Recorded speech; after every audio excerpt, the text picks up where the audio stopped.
Buenas noches. Buenas noches, magíster. Buenas noches. Mil disculpas, justo con todas estas nuevas disposiciones que se tienen, justo nos llamaron a una reunión muy importante, no podía excusar. Pero bueno, ahora sí, vamos a ver. ¿Me avisan cuando ya puedan ver, por favor? Ya se ve, magíster. Ya. Perfecto. Ya. Muy bien. Bueno, buenas noches. Ahora sí, vamos a ver ya el riesgo liquidez, pero en el sistema financiero. ¿Recuerdan? En la anterior clase hablábamos del riesgo de liquidez, pero en las empresas. Y ahora vamos a ver esto del sistema financiero. Y justamente la reunión que tenía hace un momento era para ver esto, porque ustedes saben que en este momento el sistema financiero está enfrentando un problema de liquidez, ¿no? Pero de liquidez controlada, no es que no hay liquidez en el sistema financiero, ya es alerta, no, no es así. No es así, tanto así no es. Pero la situación se complica para el sistema financiero debido a que tenemos una nueva disposición. Muchos de ustedes que trabajan en instituciones financieras seguramente ya la han revisado, ya la han leído. Es la circular 669, emitida por la ASFI, ya está la reglamentación, donde, a diferencia de otras circulares, hay unos conceptos nuevos, ¿no? Si bien la anterior vez en el sistema financiero hubo un nuevo concepto que era el diferimiento, ahora un concepto nuevo, diríamos, es el de prórroga, ¿no? Periodos de gracia, diferimientos, ya son conceptos que los venimos manejando en el día a día. Diferir sabemos muy bien que es congelarlo y llevarlo al final. Periodo de gracia se refiere que el cliente puede ser gracia de capital, o sea, no va a pagar capital en los meses que hay el periodo de gracia, pero va a pagar su interés. Y un nuevo concepto es el periodo de prórroga. No sé si alguno de ustedes conoce este concepto que ha surgido nuevo. Especialmente esto para todos los créditos que tienen cuotas diferidas. ¿Conocen lo que es un periodo de prórroga?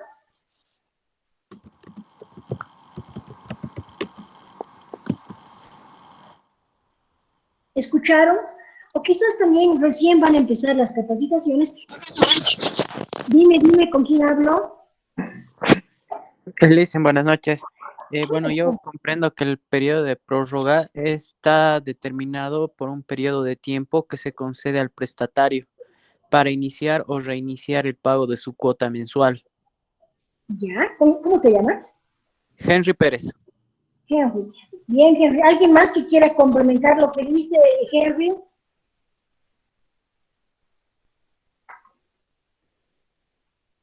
En realidad, el periodo de prórroga es un concepto que está aplicado solo a la cartera diferida. A ver, para que entendamos bien, vamos a dar dos ejemplos. Hoy día venía un cliente a la institución donde yo trabajo y nos decía, bueno, como me tocaba pagar este mes, en enero el 18, pero me voy a coger al periodo de prórroga y no voy a pagar. No es así, ¿no? No es así. O sea, lo que sucede es, textualmente se los voy a leer y luego les voy a explicar, dice, es el periodo durante el cual el prestatario que ha sido beneficiado con el diferimiento de las cuotas de su crédito se encuentra tramitando o su refinanciamiento o su reprogramación. La entidad financiera no debe efectuar ningún cobro ni de capital ni de interés, ni modificar el estado de la deuda ni la calificación del prestatario hasta que se perfeccione la operación que corresponde. O sea, el cliente va a venir a la institución y va a decir, yo me quiero refinanciar. Solo se da para los que quieren refinanciar o reprogramar. Quiero refinanciar, ¿ya? ¿Cómo no? Si el cliente se quiere refinanciar, le diremos qué es lo que necesitamos, algún requisito que necesitamos, y mientras tramitamos el crédito, seguramente por decir su crédito va a salir el siguiente mes, esa es la prórroga. O sea, la prórroga es, no le voy a cobrar ni interés ni capital, pero le estoy dando una prórroga hasta que tramite su reprogramación de financiamiento. Ahora, ¿qué tal si le doy la prórroga y justo ese cliente no había tenido ya negocio, no tiene capacidad? Entonces tengo que realmente tener mucho cuidado de analizarlo al cliente, ¿no? Pero se da la prórroga para aquellos clientes que tienen cartera diferida y que se están refinanciando o se están reprogramando, ¿no? Y eso no genera interés, no genera capital. En cambio, un periodo de gracia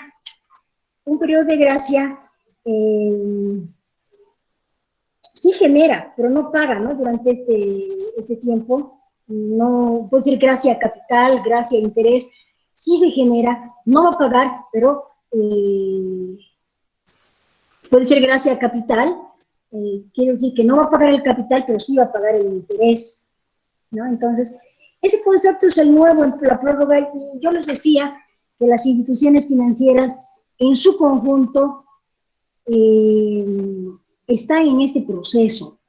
A ver, para que entiendan un poquito, imagínense que, vamos a hacer un ejemplo, que un cliente no ha pagado desde marzo, ¿ya? Desde marzo hasta diciembre este cliente se ha acogido al diferimiento. 10 meses que no ha pagado. Perfecto. Estaba dispuesto por ley, no hay problema, no se genera un centavo más, viene en enero y puede pagar la cuota que originalmente tenía que pagar. Y estos 10 meses que no ha pagado todo este tiempo, como que se ha congelado y lo llevamos al final del crédito, ¿no? Si digamos su crédito terminaba el año 2022, ahí justo al final del año 2022 lo unimos las 10 cuotas diferidas. Eso es el diferimiento. Y el cliente tiene que empezar a pagar a partir de enero, ¿no? Entonces, si el cliente viene y paga, ahora viene, le tocó, paga su cuota de enero, perfecto, luego paga su cuota de febrero, luego su cuota de marzo, no hay ningún problema. Pero ¿qué tal si el cliente dice, miren, efectivamente yo tengo que pagar a partir de enero, pero ¿se acuerdan que yo tenía mi tienda que vendía ropa? Ha disminuido. Mi tienda ya no estoy en esa galería, por decir algo, me la he llevado la ropa a la casa, la estoy vendiendo de manera ambulante, me voy por los negocios, por las tiendas, por las oficinas, lo que yo vendía antes ya no vendo ahora. Entonces me quiero refinanciar o reprogramar. ¿Qué quiere decir? Que si mi cuota era 2.000 bolivianos, ahora, dada la situación actual, solo voy a poder pagar la mitad. Entonces, efectivamente, el negocio del cliente ha disminuido, es otro negocio, otro mercado, quizás hasta otros productos, ¿no? Ya no tiene un puesto fijo, una galería, un centro comercial, sino ahora va buscando los clientes. Este cliente sí quiere reprogramarse, sí puede reprogramarse porque hay una fuente de pago, con ingreso más pequeño, pero hay una fuente de pago. Entonces, este cliente se va a reprogramar. Y para reprogramarse, ¿qué dice esta disposición? Le vamos a hacer una adenda, ¿no? Y lógicamente el cliente tiene que tener su capacidad de pago para lo que le voy a reprogramar. Entonces, lo diferido se queda congelado. Primero le reprogramo y le genero un nuevo plan de pago. Si digamos antes estaba para su crédito para 2 años y ahora le estoy dando para que disminuya su cuota a 5 años, terminando el 5.º año, lo uno ahí, las cuotas diferidas. Entonces es como 2 procesos, ¿no? La reprogramación y lo diferido, lo uno al final.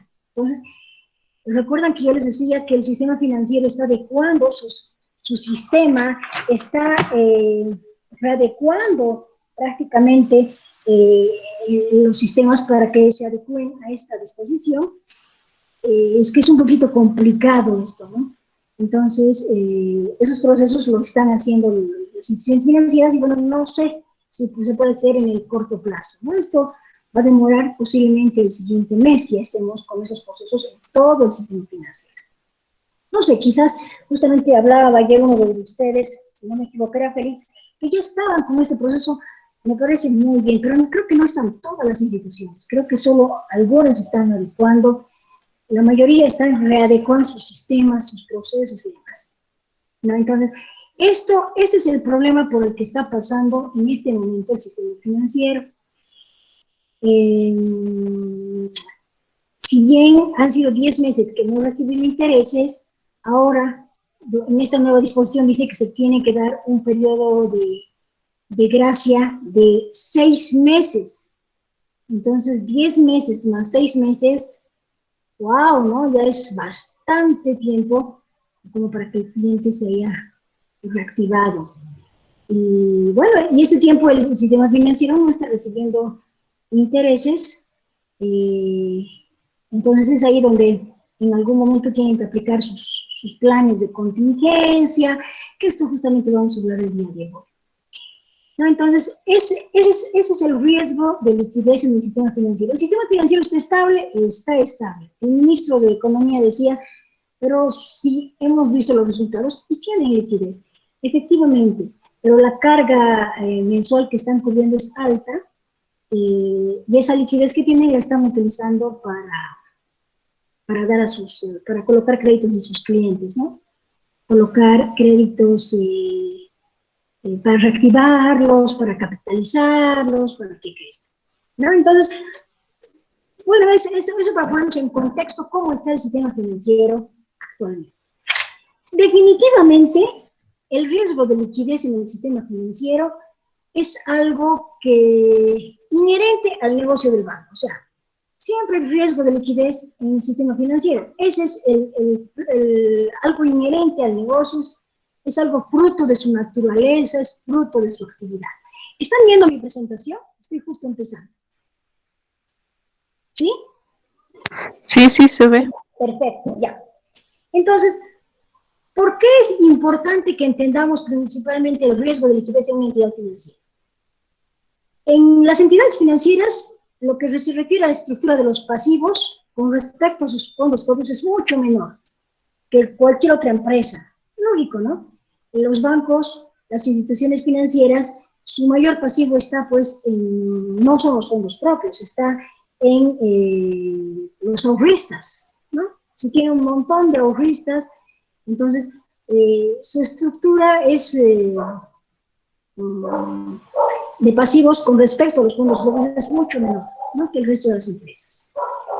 La mayor parte del pasivo está en los depósitos de los titulares, ¿no?, las cajas de ahorro, mientras que los activos están en los préstamos. Esta falta de liquidez, que en algún momento puede impedir a una institución financiera cumplir con sus pagos, es un riesgo, como les decía, propio de la actividad bancaria. Y siempre va a haber en las entidades financieras. Hay situaciones temporales de liquidez, hay situaciones debidas a factores externos, hay situaciones debidas a factores internos, ¿no? Entonces, pero es algo muy propio de la actividad. Cuando decimos que tiene una institución financiera liquidez, es cuando tiene los fondos suficientes para incrementar pasivos o transformar sus activos rápidamente y a un buen costo, ¿no? ¿Y cuál es el riesgo de la liquidez? Bueno, podemos identificar como una pérdida ocasionada por eventos externos o internos que afecten la capacidad de disponer de recursos para cumplir con sus pasivos, ¿no? Esto lo vamos a entender mucho mejor cuando veamos los factores externos y los factores internos. Es importante para entender lo que es el riesgo de liquidez, cada entidad debe contar pues, con información, ¿no? Y para esto hay áreas específicas en cada institución financiera, el área de finanzas, básicamente, el área de riesgo, en la que el área de finanzas, básicamente, identifica las necesidades históricas de recursos. Por ejemplo, donde yo trabajo en la institución financiera, en tiempos pasados, porque sabemos muy bien que el año pasado es un año atípico, Sabíamos, yo me acuerdo desde que entré a trabajar en la institución, decían la época de la zafra, como decir la época de la cosecha. Uy, aquí hay un montón de clientes, es la época alta en las instituciones, porque la gente viene a sacar créditos y era a partir del mes de agosto. A partir del mes de agosto, los confeccionistas, los comerciantes sacaban crédito porque empezaron a producir, por una parte, mochilas, pantalones, ropa, y otros hacían pedidos de Chile, de China, de su mercadería. Entonces, ya desde agosto la gente empezaba a requerir capitales, justo preparándonos para fin de año. Entonces, ya sabíamos que esa época era una época alta para la institución financiera. Para esa época nos preparábamos inclusive con mayor personal, ¿no? Ya desde mayo se iba capacitando la gente, mayo, junio, julio, para que en agosto, listo, ya estemos todos listos para atender la alta demanda. Entonces, una institución financiera debe conocer esas necesidades históricas de recursos, ¿no? Debe conocer la posición de la liquidez actual, en qué situación está, las necesidades futuras que pueda tener, de dónde obtiene los recursos, cuáles son las fuentes de recursos, qué opciones adicionales tiene para conseguir estos recursos, cuál es la calidad actual, presente y prevista de los activos. Sabemos muy bien que en una entidad financiera los activos son la cartera, ¿no? La cartera de créditos. ¿Cómo está esa calidad de esa cartera? ¿No? ¿Cómo se la ve? ¿Cuál es la capacidad actual y futura de generar beneficios? No es una proyección, un flujo de caja. Entonces es importante, por todo lo que hablábamos, el analizar lo que es y entender lo que es el riesgo de liquidez. Dentro de esto hay unas directrices básicas, ¿ya?, para entender lo que es el riesgo de liquidez. Esto un poquito veíamos ya en la primera clase. Definitivamente tiene que haber una cultura del riesgo de liquidez. Seguramente esto de los pasos del análisis de riesgos lo han visto en otros tipos de riesgos, pero aquí son los 6 pasos clásicos para lineamientos básicos para medir el riesgo de liquidez: identificar el riesgo, medir el riesgo, monitorear el riesgo, controlar, mitigar y divulgar. Vamos a hacer unos pequeños ejemplos con estas etapas de la gestión de riesgos. Ya les hablaba también que para cumplir todo esto y para tener esta cultura de gestión de riesgos, tiene que haber una estructura organizacional claramente identificada, ¿no? Entonces, esta estructura es la que se encarga de constituir todo lo que hace a la gestión del riesgo. ¿Qué dice la ASFI? La ASFI dice: las instituciones financieras deben cumplir las directrices mínimas de gestión de riesgo de liquidez. Estas directrices son de uso o de aplicación obligatoria para todas las instituciones que tengan licencia de funcionamiento. Ya hay una normativa acerca de esto para que sea aplicada. Justamente esta normativa está en el título 3, es el riesgo de liquidez. Esto lo tienen en la plataforma. Y dice: esta administración, esta gestión del riesgo de liquidez depende de la entidad, y principalmente del apetito de riesgo que tenga la institución financiera. A ver, ¿qué entienden por apetito al riesgo? A ver, ¿quién me puede decir? ¿Tu nombre primero y luego me dice? Buenas noches. Buenas noches, ¿cómo te llamas? Ingrid Aramayo. Ingrid, dime, te escucho. Bueno, el apetito de riesgo es la cantidad, ¿no?, de riesgo que una entidad financiera está dispuesta justamente a asumir en búsqueda de rentabilidad y solvencia. Y el apetito de riesgo como tal, cada entidad financiera lo define, ¿no?, en función a sus objetivos, misión, visión, a lo que está, bueno, a su giro de negocio, etcétera. Cada entidad financiera y cada tipo de entidad tiene un distinto apetito al riesgo. Entonces, en función a eso, se define y se determina cuáles son los niveles tolerables de aceptación al riesgo que va a asumir la entidad financiera. Perfecto. Nos has explicado de una manera bastante clara, Ingrid. ¿Alguien más quiere complementar? Escuchaba que alguien más quería participar. ¿Nadie más? Bueno, Buenas noches, Magister. Perdón. ¿cómo estás? Dime. Tal vez podría ser, como dijo mi compañera, es el nivel de riesgo que van a asumir la empresa o el banco, y para saber y determinar qué recursos van a usar para poder evitar el riesgo, ¿no?, a futuro. Exacto. ¿Ya? ¿Cómo te llamas? Roger Gutiérrez. Ya, Roger. Perfecto. Bien. Aquí también hay que tener en cuenta que depende, no todos los bancos tienen el mismo apetito al riesgo. Depende de la naturaleza de cada institución, depende del tamaño de cada institución, depende de la complejidad de las operaciones que realizan. Su naturaleza, hay instituciones, son IFDs, son cooperativas, son bancos múltiples, son bancos PYME, ¿no? Depende del tipo de institución, del tamaño. Puede ser un banco que atiende a microempresarios, un banco PYME, puede ser una banca comercial, ¿no? Entonces, dependiendo del tamaño también, que básicamente del tamaño podríamos dividir entre banca múltiple y banca PYME, y de la complejidad de sus operaciones. Sabemos que las entidades financieras que que realizan el total de operaciones y las más complejas, ¿cuáles son? ¿Son los bancos múltiples o los banca PYME?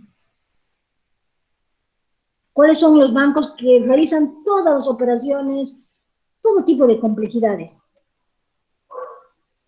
¿Cuáles son? ¿Banco PYME o banco múltiple? Los bancos múltiples, Exactamente, los múltiples.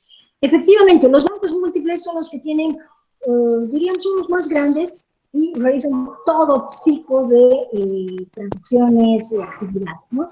Entonces, el apetito al riesgo que tenga cada institución financiera depende de cada institución, ¿no? El nivel de liquidez va a estar en función de la necesidad que ellos estiman para ver las proyecciones que tienen de sus flujos, dónde están concentrados sus depósitos y la calidad de sus activos, ¿no? Y cuándo se convierten sus activos. Ahí, en base a todo eso, define cada institución el nivel de liquidez que debería tener. Para gestionar el riesgo de liquidez, definitivamente hay que tener una estrategia formal. Esta estrategia tiene que ser parte de la estrategia general de la institución. Es realmente importante el analizar y el gestionar este riesgo, ya que es algo muy propio del sistema financiero, ¿ya? Entonces, esto tiene que ser parte de la estrategia mayor como institución, como entidad financiera. En este caso, la entidad financiera está obligada y es la responsable de gestionar bien su riesgo de liquidez, ¿no? Debe tener, pues, una gestión de riesgo de liquidez robusta, estructurada, fuerte, que garantice que esta entidad financiera va a mantener la liquidez suficiente, o si quieren, el colchón de activos líquidos de alta calidad y libres de cargas, con la que hará frente a todos los eventos que nos generen tensiones, riesgos, ¿no? Inclusive los que ocasionan pérdidas. Es importante que esta estrategia sea realizada por todas las áreas en las que están involucradas, ¿no? Que generalmente, cuando hablamos de riesgo de liquidez, ¿quiénes participan de las instituciones, de una institución financiera? ¿Qué áreas participan? A ver, ¿qué áreas creen ustedes que participan para estructurar lo que es la gestión de riesgo de liquidez?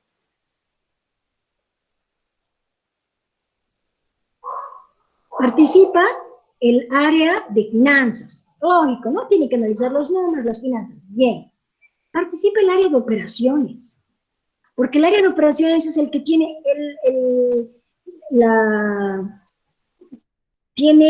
aplica directamente, ¿no es cierto? Están cajas, bóveda. Entonces, el área de operaciones es una parte súper importante de la gestión de riesgo de liquidez. También está el área de créditos, ¿no? Porque créditos el área de créditos, el área de colocaciones, es importante, ¿no? Para ver la liquidez, para ver si se cubre o no se cubre. También está talento humano, o lo que llamamos recursos humanos. Es una parte importante. Está el gerente general, ¿no? Está inclusive el área de organización y métodos, que se llaman en algunas instituciones, tecnología de la información en otras instituciones, porque también se habla, cuando hablamos ya de liquidez, de todo lo que implica canales, captaciones. Está el área de captaciones. ¿Cómo consigo yo los fondos para el banco? Cajas de ahorro, DPFs, etcétera, etcétera. Entonces, la gestión de riesgo de liquidez no es propia de una sola unidad de una institución financiera, sino más bien la combinación de varias, ¿ya? Ese prácticamente gestiona el negocio del banco. Decíamos que había 6 etapas, si ustedes quieren, en la gestión del riesgo de liquidez. A ver, ¿alguno de ustedes se acuerda cuáles son las 6 etapas? ¿Quién se acuerda? ¿Qué han debido ver ya cuando gestionamos? Licenciada. Dime. Las 6 etapas del proceso de gestión de riesgo de liquidez o de cualquier tipo de riesgo es identificar, medir, monitorear, controlar, mitigar y divulgar. Exactamente. Y como tú dices, de cualquier tipo de riesgo. Esas identificaciones, esas etapas están en la norma ASCII. Y cada una tiene una función. Y su nombre básicamente dice, ¿no? Identificar. ¿Qué tenemos que hacer? Identificar el riesgo de liquidez. ¿Cómo te llamas? ¿Tú eres Ingrid? Ingrid Aramayo, ajá. Ah, ya te reconocí por la voz. No, entonces, identificar. Su mismo nombre dice. En las instituciones financieras se pide, no solo para el riesgo de liquidez, ¿no? Por ejemplo, en lo que es riesgo operativo, que vayamos reportando eventos inusuales, eventos que tengamos en el día a día. No sé, he tenido sobrante, en la agencia he habido sobrante de caja, en la agencia inclusive, ¿no? No está funcionando bien el foco, digamos, del área de cajeros, el área de asesores, implica riesgos, ¿no? Implica riesgos. Entonces, todo esto, la unidad de riesgos definitivamente son pues la que va controlando y monitoreando a la institución en su conjunto. En este caso, en lo que es la identificación del riesgo de liquidez, también acá lo que se busca es identificar, valga la redundancia, o distinguir qué factores, qué elementos o nos retrasan o nos aceleran el ingreso y la salida de fondos. Que haya muchos fondos, que haya pocos fondos, eso nos puede generar pérdidas en la entidad. Entonces, es distinguir qué es lo que está sucediendo. Por ejemplo, una gestión inadecuada de activos y pasivos. Si hay un asesor de crédito, es un oficial de crédito, que coloca solo créditos grandes, digamos, no sé, con banca comercial, $200,000, $300,000, 200, no sé, y coloca muy bien.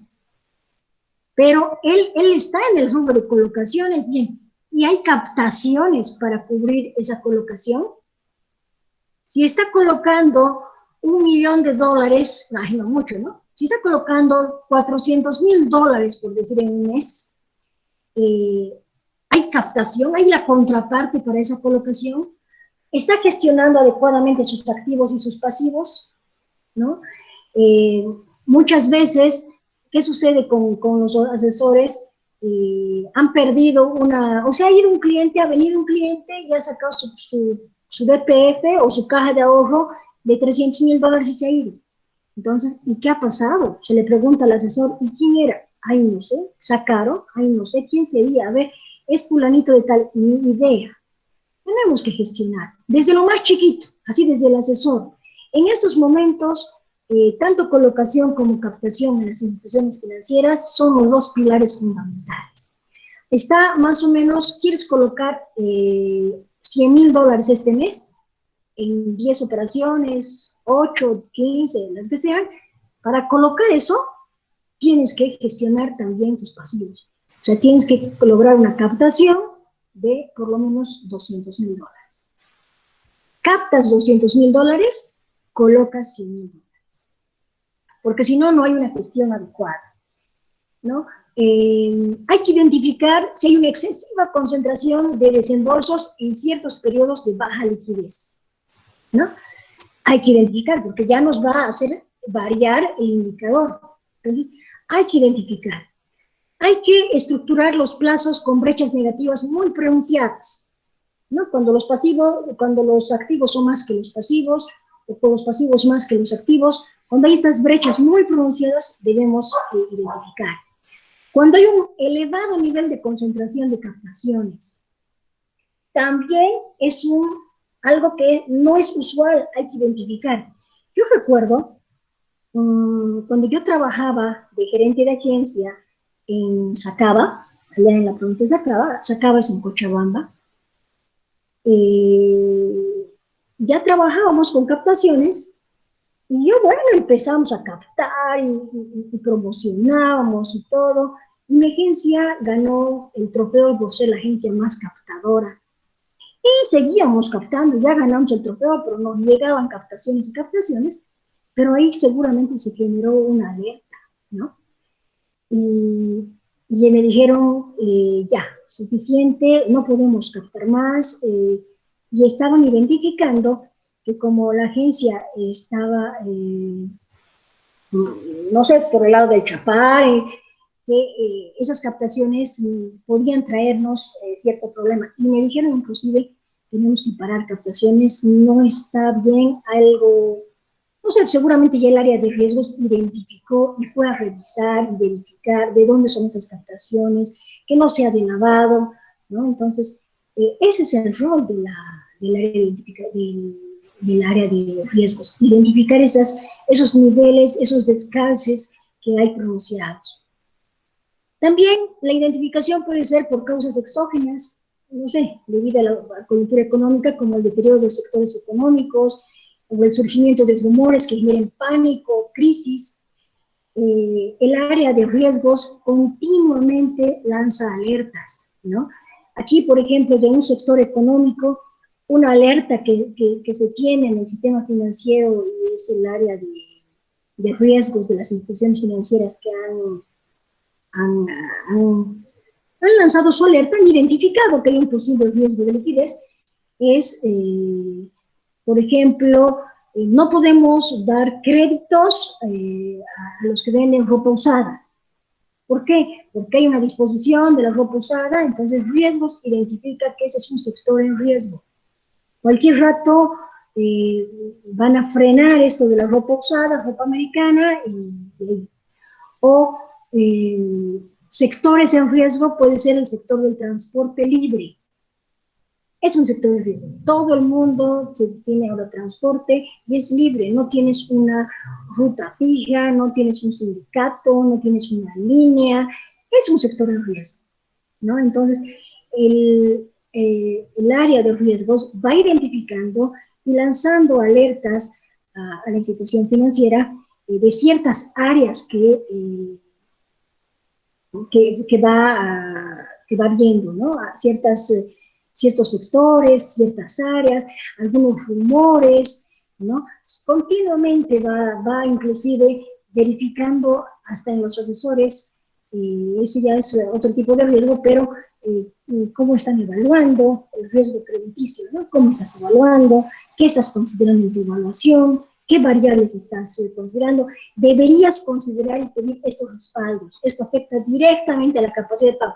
El riesgos está así, el riesgos continuamente está identificando esos riesgos. Esa es la primera etapa, como en cualquier otro riesgo, y para la gestión del riesgo de liquidez hay que ver qué nos acelera la salida de fondos, qué nos retiene la salida de fondos, ¿no? Y ahí ver básicamente ese tipo de gestión.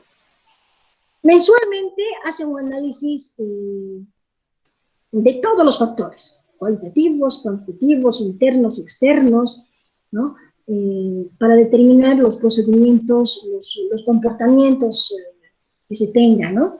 Para estar más expuestos a lo que es el riesgo de liquidez. Por ejemplo, a ver, ¿Qué factores podemos identificar? Hay factores de todo tipo, ¿no? Factores cualitativos, factores cuantitativos, factores externos, ¿no? Entonces, pero bueno, para un poquito ir entrando en materia, estos los van identificando, los van viendo continuamente. Por ejemplo, ¿cómo está la economía en este momento? ¿Es un factor externo? Sí. ¿Y cómo está? ¿Cómo está esto de la convulsión social, política? ¿Puede tener un efecto adverso con lo que es el sistema financiero?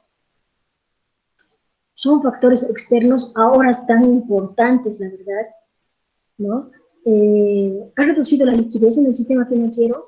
Entonces, la unidad de riesgos en este momento está con los ojos súper abiertos y ahorita cumple un rol tan importante en el sistema financiero porque está alertando, está identificando ya estos riesgos, ¿no?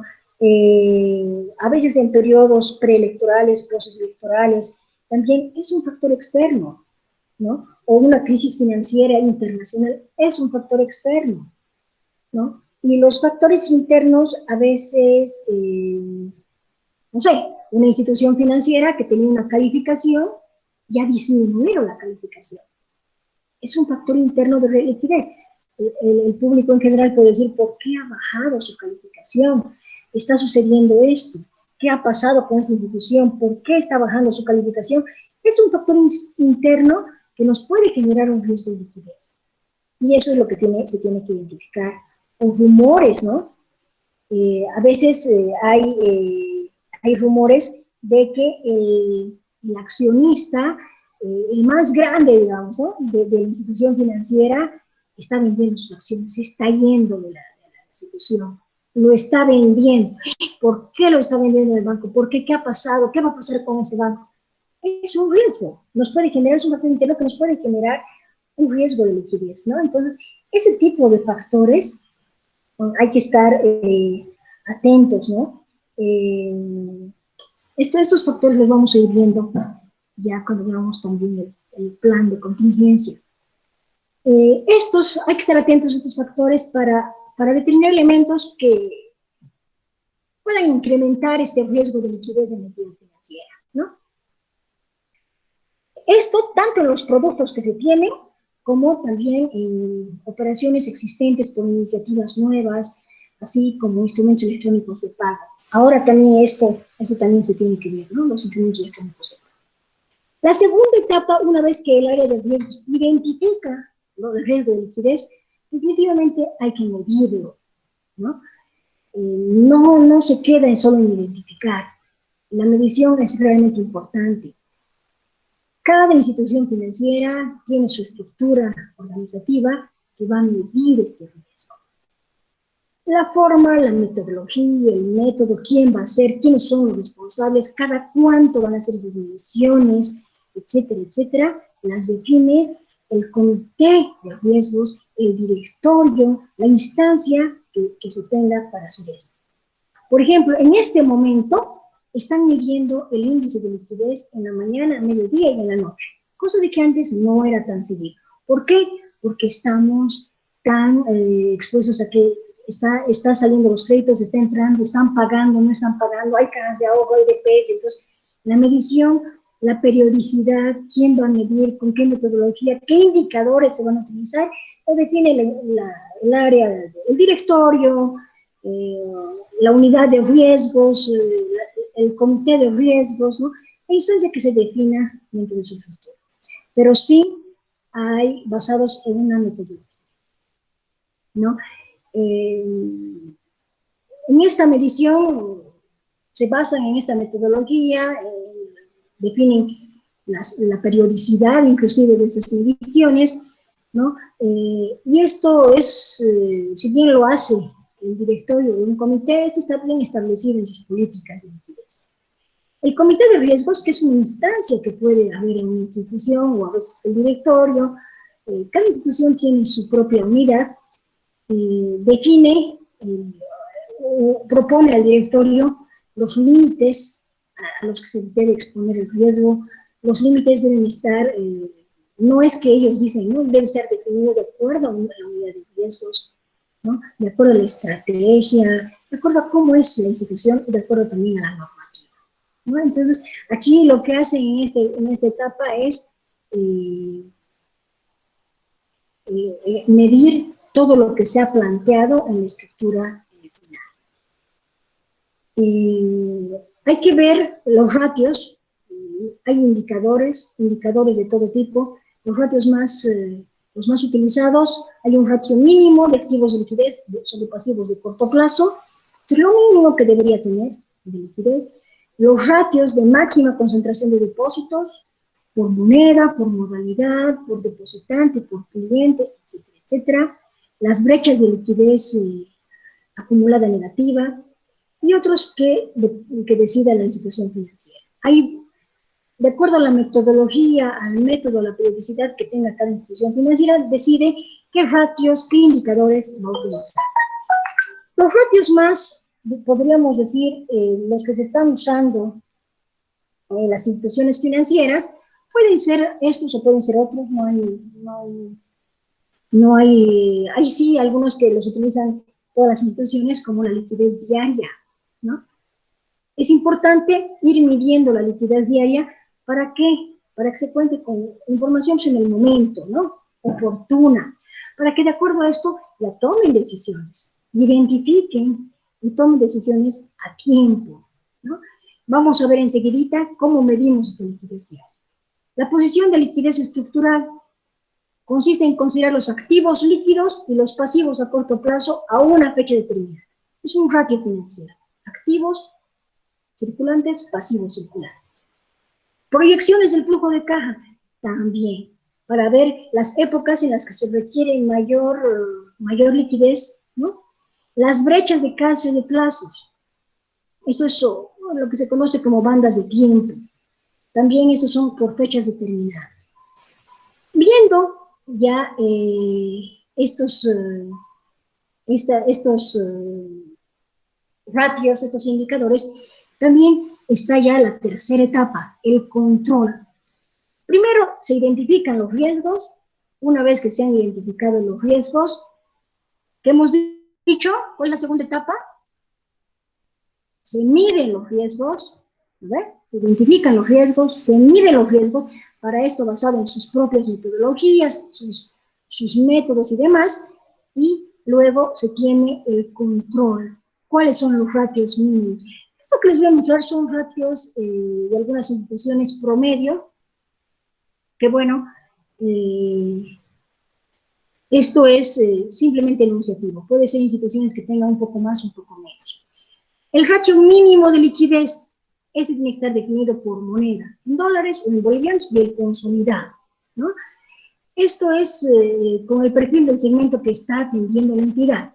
Si es una entidad, una banca pyme, será referida a la banca pyme. Si es una banca comercial, a la gran empresa, ¿no? Es activos líquidos sobre pasivos líquidos, pasivos a corto plazo. Porcentaje aquí, por ejemplo, 47%, en moneda nacional 48%, en moneda extranjera 64%. ¿Qué nos quiere decir ese ratio? A ver, si analizamos el 47%, ¿qué quiere decir? A ver, ¿quién me puede decir? Si decimos su ratio mínimo de liquidez de esta IFD, de esta cooperativa, de esta institución financiera es 47%. ¿Qué quiere decir eso?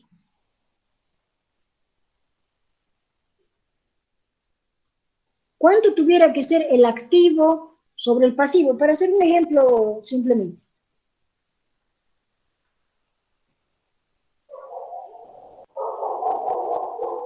A ver. Aquí es simplemente una división, ¿no? Una división entre el activo líquido y el pasivo a corto plazo.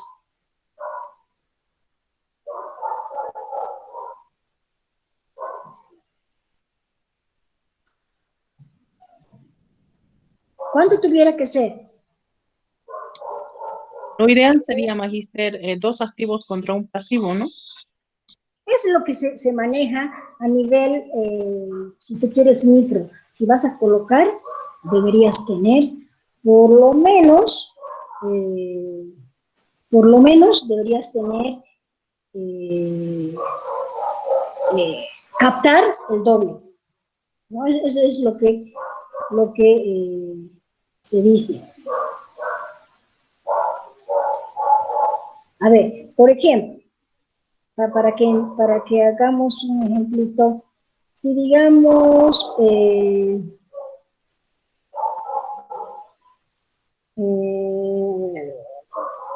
vamos a hacer, a ver, por ejemplo, en activos líquidos debería tener, en pasivos líquidos debería tener unos 10.000 y en activos unos 5.000 más o menos, para que 10.600 para que tengamos ese consolidado. Lo que tú dices más o menos, ¿no? 10.600 en pasivos para cubrir un activo de 5.000. Ese sería el índice de liquidez consolidado. Y por moneda, ¿por qué en moneda extranjera es más? 64%. ¿Cuánto debería ser ahí?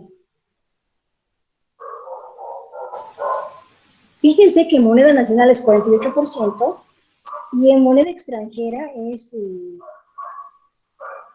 64%. Si en moneda nacional tengo yo 10.000, digamos, para cubrir 5.000, 10.000 en pasivo y 5.000 en activo, en moneda extranjera necesito 7.000 u 8.000. Perdón, ya, lo voy a cortar. ¿No? Entonces, este es un ratio mínimo de liquidez que lo va manejando el área de finanzas, el área de riesgos, ¿no?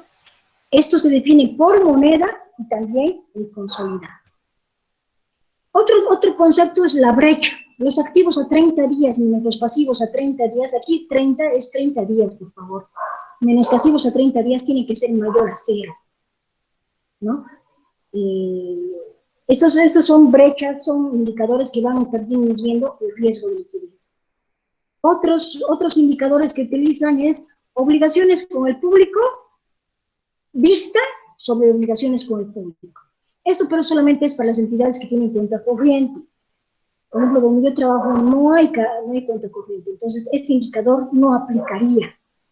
Obligaciones del público, cuentas de ahorro sobre obligaciones con el público, también es otro indicador. Son indicadores, son índices que prácticamente simplemente es la fórmula, ¿no? Y esos son los ratios que más o menos deberían tener. Obligaciones con el público a plazo sobre obligaciones con el público. Obligaciones con entidades financieras sobre obligaciones con el público.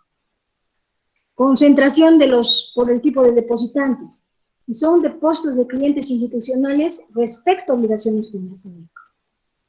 Depósitos de los 50 mayores depositantes, sin considerar entidades financieras, sobre obligaciones con el público. Son ratios financieros, son indicadores financieros que nos ayudan en el control de la gestión del riesgo de liquidez, ¿no?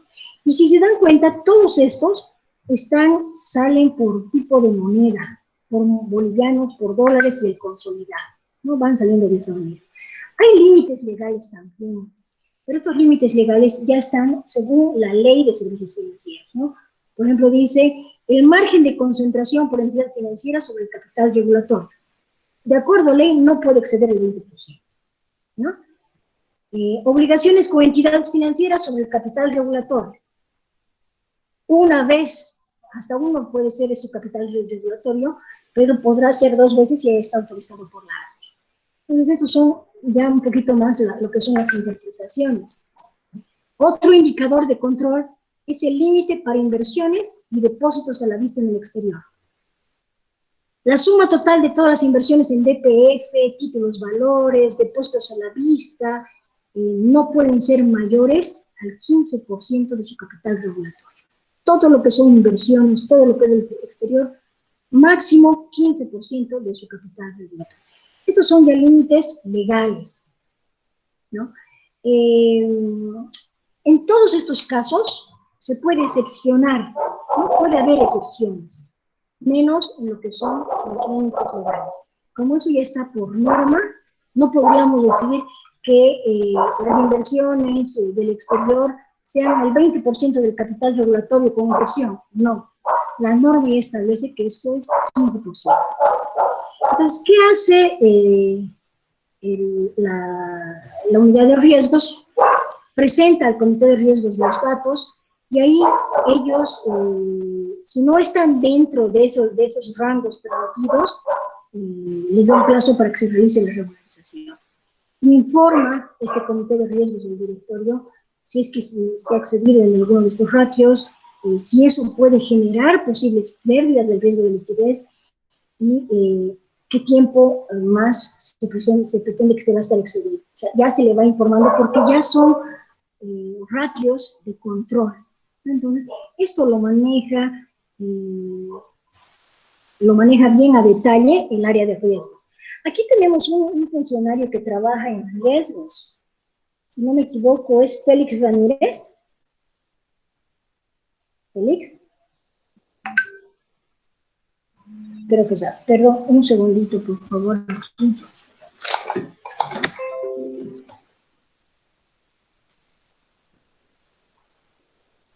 ¿Aló?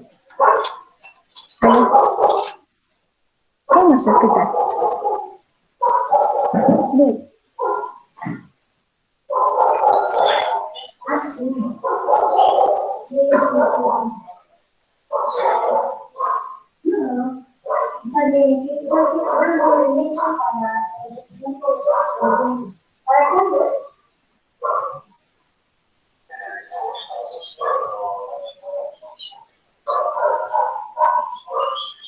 ¿Quién tiene que entrar? ¿Quiénes son esos? Mañana lo dice.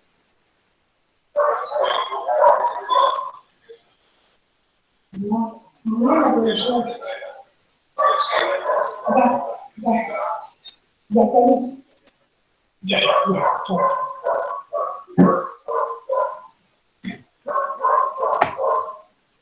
Hola, hola. ¿Están ahí? Hola. Sí, sí. Ya. Entonces, no sé si está Félix. ¿Félix estás? ¿Félix Ramírez? Creo que no está, ¿no? Félix trabaja justo en gestión integral de riesgos. Era importante que nos comente él su experiencia, pero bueno, no está.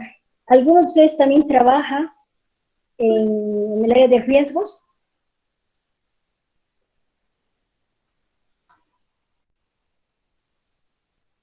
No. Yo, magíster. Listo. ¿Cómo te llamas, perdón? Henry Pérez. Henry. Allá. Henry, ¿en qué área específicamente trabajas, Henry? Unidad de riesgos. En la unidad de riesgo. ¿Y ahí ven los riesgos en general o es que tú ves algún riesgo en particular? Es una gestión integral de riesgos, le dicen, porque es para una empresa remesadora. Ah, ya. Y básicamente, ustedes ahí, ¿tú estás en esto de analizar el riesgo de liquidez? Sí, le dicen. Pero Contanos, por favor. Así en la práctica es mucho más claro también. sí, bueno, el análisis que nosotros realizamos es un poco más básico, ¿no? Como es una empresa remesadora, mucho del análisis de riesgo de liquidez lo estamos adecuando a la empresa, ¿no? Uh-huh.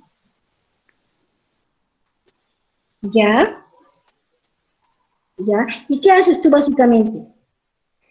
Es el análisis de todos los ratios, ¿no? Que están implicados, como actualmente está hablando, todos los ratios financieros.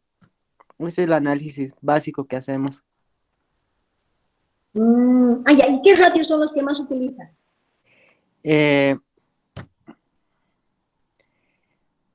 Licen, disculpe. ¿Qué ratio es el que más utilizan? El ratio de liquidez que más utilizan en la institución. Uy, justo me agarró en curva, Liz. No te preocupes. Porque, pero ¿cómo tú ¿Ustedes manejan eso de efectivo sobre pasivo a corto plazo? Sí, sí, Lice. El activo a corto plazo sobre pasivo a largo plazo, corto plazo, perdón. Es que nosotros tenemos una liquidez variable, ¿no? Porque podemos estar en días positivos un día y al día siguiente en números negativos, porque nosotros recibimos remesas del exterior. Ya. Ah, ya, ya, ya, ya. Es muy variable nuestra liquidez. ¿Y tú sabes más o menos, tú estás en esa área donde sabes cuál es la liquidez? O sea, ¿con qué liquidez están manejando? ¿Qué porcentaje? Eh, Arriba del 1%. Claro, mayor a 1. Mayor aún. Oh, ya, ya. Perfecto, está bien. Henry, no te encuentro en la lista, ¿qué ayudas? ¿Has ingresado Pérez. tu encuesta, Henry? Sí, sí, Lice. Ah, Mandé Anthony Anthony Pérez. Ah, Anthony, no, yo te estoy buscando por Henry. Ah, sí, Anthony. oficial de riesgos de More Bolivia, ¿no? Sí, Ya, perfecto. Ah, entonces, seguramente en el diplomado estás complementando varias cosas. sí, Lice. Ya. Mm, ya. Eh, a ver.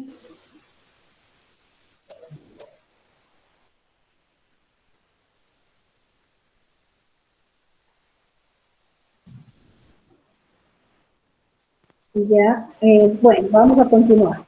Disculpas, justo ha habido aquí un problema ya. Ya, de las situaciones excepcionales. Bueno, ya en el monitoreo, fíjense que ya hemos visto identificación, medición y control. Ahora vamos a ver lo que es el monitoreo. El control es básicamente con puro indicador, con puro índice.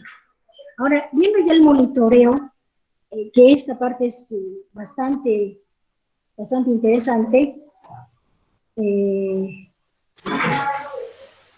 se entiende por monitoreo del riesgo de liquidez al proceso de evaluación continua de las posiciones de riesgo de liquidez asumidas por la entidad financiera, así como el funcionamiento de todo el sistema de gestión de riesgo de liquidez.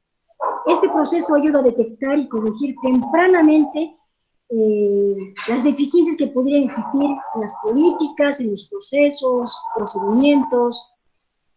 El monitoreo realmente es importante, abarca todos los aspectos de la gestión de riesgo de liquidez, ¿no? Entonces es importante el monitoreo. ¿Cómo sucede? Esta tarea de monitoreo, bueno, quizás lo conocemos también como seguimiento, debe ser continuo por todos los sectores, todos los actores que forman parte de esta gestión de riesgo de liquidez, ¿no? Lógicamente hay que informar al área que corresponda, a gerencia general en este caso. Lo que hacen para monitorear, hacen pruebas de tensión, hacen simulación de escenarios, para ver la liquidez que está en riesgo. Para esto tienen ellos programas, tienen ambientes, ¿no?, en los que pasen esos niveles de tensión. Una etapa también importante es la de la mitigación. Esto de la mitigación consiste ya, ¿cómo hago si ya estoy con el riesgo de liquidez? ¿No? ¿Qué hago? Tengo que planificar, ejecutar, atenuar sobre la situación financiera, ¿no? Aquí, una de las formas más usadas para mitigar este riesgo de liquidez es cuando se constituye un fondo de liquidez estructurado, ¿no? Esto lo hacen también a partir de simulaciones de escenarios. Ahora, en esta etapa de mitigación es importante, hay un plan de contingencia de liquidez. Este plan de contingencia de liquidez, para mitigar ese riesgo, utilizan el plan de contingencia. Este plan es utilizado cuando hay situaciones eventuales de liquidez. Puede ser por alguna cuestión de mercado, por algún factor económico, social, político. Entonces, es importante, yo les voy a mostrar el plan de contingencia de una institución. Es una institución chiquita esta, pero igual van a ver su plan de contingencia, ¿no? Debe ver acá se identifican varios factores, ¿no? Estos factores, o sea, cuando yo activo un plan de contingencia, sí debo tener un plan de contingencia de liquidez, pero lo voy a activar cuando haya algún escenario atípico que afecte a la liquidez del banco. Hay factores externos, hay factores internos, ¿no? ¿Qué factores externos deberían haber para que veamos que esto afecta a lo que es y active lo que es el plan de contingencia de liquidez? ¿No? Expectativas negativas sobre el desempeño de la economía. Si es que vemos que hay alguna situación negativa, hay expectativas negativas, hay convulsión social, hay convulsión política que puede afectar al sistema financiero, hay políticas cambiarias que pueden afectar a la confianza del público, se está reduciendo la liquidez, hay una expectativa de que va a haber una situación crítica y que va a permanecer en el tiempo. O sea, si se dan cuenta, nosotros ya, muchas instituciones ya han activado su plan de liquidez, de contingencia. ¿Por qué? Porque esos factores les parecen conocidos, ya estamos con esto, ¿no ve?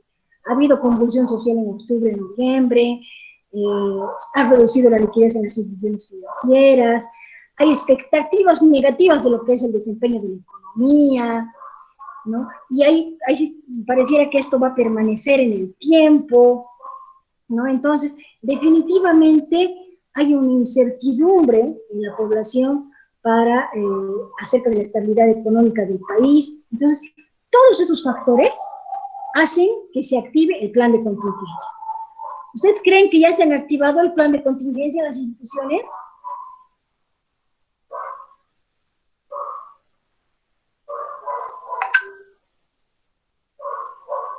¿Consideran que se ha debido activar? Henry, ¿en tu institución han activado el plan de contingencia? Dice, por el momento no se ha presentado incidencias en temas de liquidez en la empresa, ¿no? Porque hasta la fecha no se han presentado ratios menores a 1. Ya. En caso de presentarse, sí se activa el plan de contingencia. Ah, ya. Hay instituciones que ya están adecuando su plan de contingencia porque justamente por todo lo que veíamos, ¿no? Ya la situación está... hay varios factores que nos están dando la idea de que este plan de contingencia ya debería activarse. Hay factores externos como los que... ¿Cuándo se activa? Por ejemplo, cuando hay una incertidumbre, generalmente en procesos electorales, hay incertidumbre acerca de la estabilidad del sistema financiero y te genera también, tienes que activar nomás tu plan de contingencia. Hay desconfianza del sistema de la solidez y solvencia de la entidad financiera, también.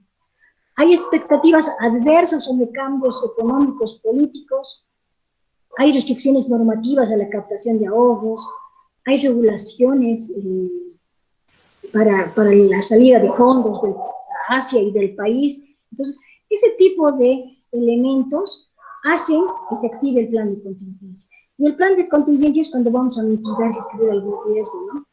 Si hubiera un rumor de crisis, de pánico, hay que activar el plan de contingencia. Si hay una quiebra de una o varias entidades financieras por contagio, ¿no? En actividades electorales, en periodos electorales también, en crisis internacionales también.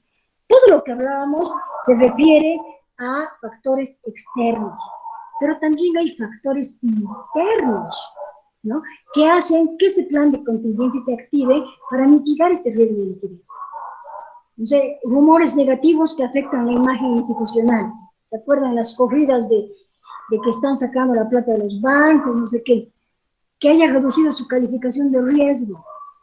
Activa tu plan de contingencia. Puede ser un efecto negativo. Que había rumores de que estaban haciendo una alianza estratégica, la han publicitado bastante y al final no lo han hecho. ¿Por qué? ¿Qué ha pasado? Rumores de retiros de accionistas. Se están yendo a invertir a otro país. O un desastre tecnológico, ¿no? Algo de la información. un riesgo reputacional del banco, de la entidad financiera, por legitimación de ganancias ilícitas. Uno de estos rumores puede nomás hacer tambalear a la entidad financiera. Vínculos comerciales con entidades que enfrentan situaciones escandalosas, ¿no? Estos factores que acabamos de hablar son factores cualitativos, pero también hay factores cuantitativos que nos tienen que alertar y alarmar, si ustedes quieren, cuando aparecen, ¿no? Cuando presentan niveles que no son los considerados, por ejemplo, los activos líquidos, cuando los saldos de bóveda no son los que tienen que ver, cuando el movimiento, la colocación está muy alta, la captación muy baja. O sea, ese tipo de elementos, de factores, son elementos de alarma si es que no están dentro de los rangos permitidos. Es por eso que el área de riesgos continuamente va analizando cuadros consolidados. Ellos analizan consolidación de colocaciones por periodo, consolidación de captaciones por periodo. Varias áreas son las que le dan información a esta área para que vea si estamos o no estamos en los indicadores permitidos. Si no estamos en los indicadores permitidos, lo primero que hace es avisar a la unidad de riesgos, al gerente general, y ahí, si corresponde, activar lo que es el plan de contingencia, ¿no? El área de operaciones le pasa la información. Si hay alguna situación atípica, ellos intervienen directamente para ver qué ha pasado, cómo es, tenemos que reportarles para ver si hay factores que nos pueden generar riesgo, ¿no? Ante estas situaciones, ante situaciones de crisis, ¿qué hacen, no? Si es que ya han identificado que no estamos en los indicadores correctos, bueno, lo que se hace en algún caso es irse a algunas de las agencias, si fuera una institución financiera con varias agencias, generarle más liquidez para la época en la que tenga mayores retiros, para que no haya este proceso de liquidez. Solicitar préstamos a fondos BDP, si es que se está identificando que hay mucha colocación y poca captación, hay que solicitar préstamos, quizás hasta negociar con los proveedores. Tengo que pagar ciertas tasas, ampliar los plazos. ¿Se acuerdan que era una de las estrategias que una de ustedes nos decía la anterior vez? Hay que negociar nuevamente con los proveedores para ver de ampliar los plazos, obtener fondos con proyecciones de flujos futuros, modificar límites de retiros, restringir inversiones futuras. Por ejemplo, hay instituciones financieras, por ejemplo nosotros como institución financiera tenemos, no son agencias, no son bancos, son puntos de atención a los clientes. Ahí se puede modificar. Hay problemas de liquidez, entonces ahora los retiros en esos puntos solamente, me invento, ¿ya? Solamente hasta 1.000 bolivianos por cliente, ¿no? Entonces ya se van modificando los límites de retiros basados en que ya tenemos en la medición se ha identificado que hay ratios que no estamos en los correctos. Entonces ya vamos haciendo ajustes al día a día de la institución financiera. Podemos restringir inversiones futuras. No sé, teníamos planificado comprar el edificio de lado para ampliar la institución financiera. Por el momento, dada la situación, dados los indicadores, se restringe. Hay una comunicación con los principales depositantes. Si tenemos clientes que tienen, no sé, $300,000, $400,000, un ahorrista, y está queriendo conversar con el depositante, decirle, mire, le voy a subir su tasa, le voy a dar esa condición preferente, no se vaya, no, tratar de retener a los grandes depositantes. Cuando ya hay estos procesos de liquidez, esas alertas, estos factores externos o internos, definitivamente ya se tienen que ir tomando acciones, ¿no? Acciones como las que acabamos de ver, prestarse plata, negociar con proveedores, obtener otros créditos con flujos futuros que también te pueden dar, modificar los retiros, restringir inversiones futuras, comunicarme con los depositantes para que no saquen la plata, pero además de eso, tengo que ir monitoreando lo que son todos los reportes, ¿no? Ya frente a estas situaciones de crisis, les decía, los reportes de brechas, de índices de liquidez y demás, se sacan 3 veces al día. Al inicio del día, ¿con cuánto hemos amanecido? Al mediodía, al fin de día, para ir haciendo ajustes, ¿no?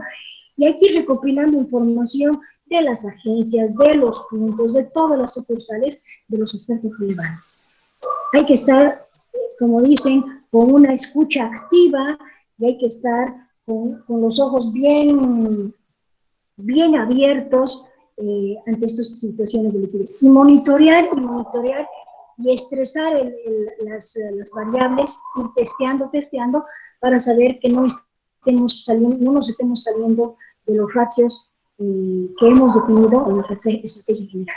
Como institución financiera hemos definido que nuestro ratio de liquidez, activos líquidos sobre pasivos a corto plazo es 47%. Si estamos en situaciones de riesgo, fuera de lo permitido, ya se activa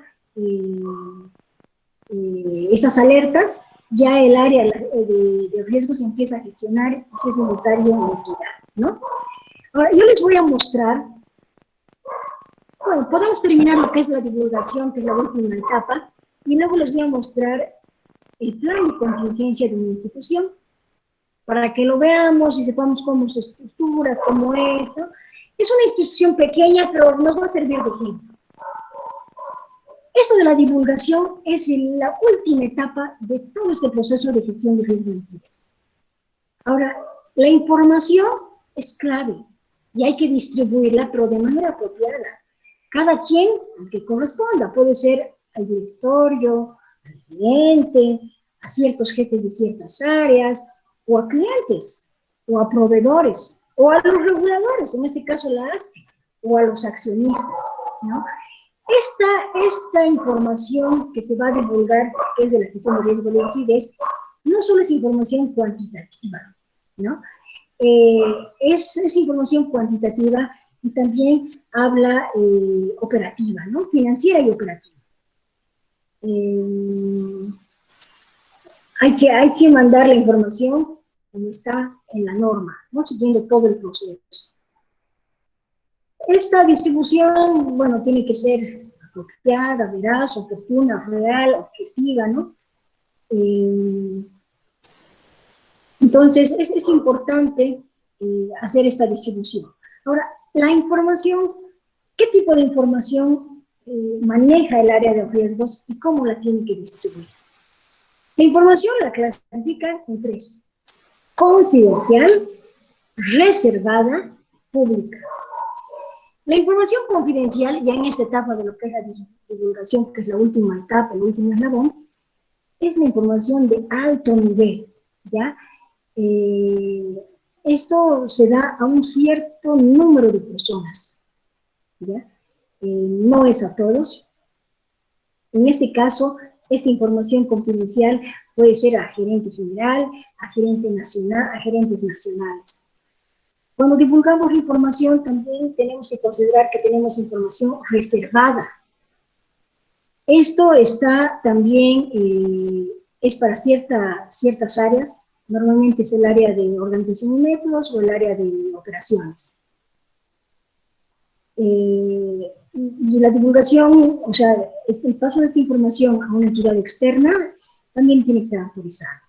Y hay información pública también, que esto es de uso general, no requiere protección especial, inclusive la lanzan en sus páginas, ¿no? Entonces, según la política de cada institución financiera. Entonces, cuando se divulgue la información de esta gestión de riesgo de liquidez, ahí hay que diferenciar estos 3 tipos de información. Ahora, ¿a qué área se pasa? Al gerente general, al área de Gerencia Nacional de Servicios Financieros, al gerente nacional de servicios financieros, al gerente nacional de operaciones, de finanzas, al gerente nacional de proyectos o innovaciones, al subgerente de auditoría, al subgerente de riesgos, al subgerente de recursos humanos, al subgerente también de innovación de la información, innovación tecnológica o organización de métodos. Fíjense el nivel al que llega la información, ¿no? Entonces, en todas estas etapas de gestión de riesgo de liquidez, hay que ir manejando ese tipo de información confidencial.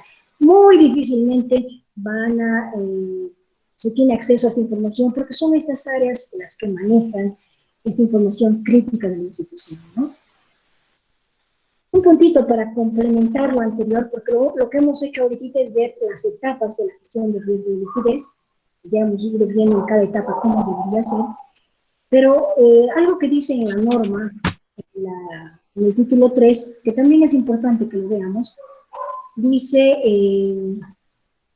operaciones interbancarias, ¿no? Entre bancos de captación o colocación para apoyarse en situaciones de liquidez, como se puede prestar un banco transitoriamente, por plazos menores, deben satisfacer necesidades de liquidez por plazos menores o iguales a 30 días.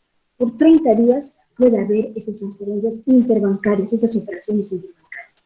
No hay prórroga, no hay reprogramación, no hay mora. Entonces, aquí lo único que hace es te presta y le pagas en el tiempo y en los términos pactados. Entonces, frente a estas situaciones de liquidez, si alguna institución tuviera esos problemas, puede haber una operación interbancaria. Aquí, para instrumentar este tipo de operaciones, hay contratos, ¿no? Como todo contrato, especifican monto, tasa, la forma de pago, el plazo, dónde, en qué moneda, y cláusulas especiales si es que quieren hacer pagos anticipados, ¿no? Entonces, esta es también otra opción para cubrir situaciones de liquidez, si es que quieren liquidez. He puesto aquí un par de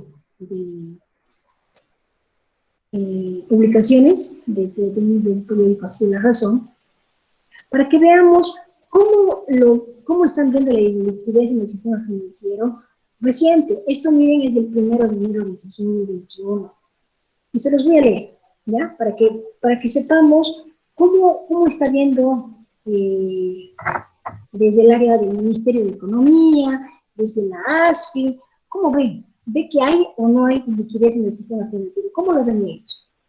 A ver, dice, la ASFI ha negado una supuesta iliquidez en la banca PYME agremiada a la Asociación de Entidades Especializadas en Microfinanzas, ASOFIM, como consecuencia del deferimiento del pago de créditos que concluyó el pasado 31 de diciembre de 2020. La ASFI dice, no hay iliquidez. Eso no está diciendo. La entidad supervisora precisó a través de un comunicado público que el sistema financiero no tiene problemas de liquidez, toda vez que cuenta con una cantidad de recursos líquidos importantes para continuar sus operaciones y mantener la dinámica del crédito, por lo que las aseveraciones hechas en algunos medios carecen de fundamentación técnica y solo buscan desinformar y confundir al consumidor financiero del país. ASFI recordó que el sistema financiero cuenta con 6.828 millones de dólares de activos líquidos a diciembre de 2020, lo que representa el 42% de los pasivos a corto plazo. ¿Se acuerdan? El indicador que les decía más o menos era por ese lado, ¿no? Que permite a la banca cumplir con sus obligaciones operativas y financieras a corto plazo. Además, que para la colocación de cartera cuentan con 135 millones de dólares a través del fondo destinado para el sector productivo y bien de interés social, y además de otro fondo de 254 millones con fondos Capocé. También destacó que el sistema registra un excedente de encaje legal que se puede considerar un referente de la liquidez prestable de 1.364 millones. ¿No? Entonces, por esta información que salió en un periódico de circulación nacional, La Razón,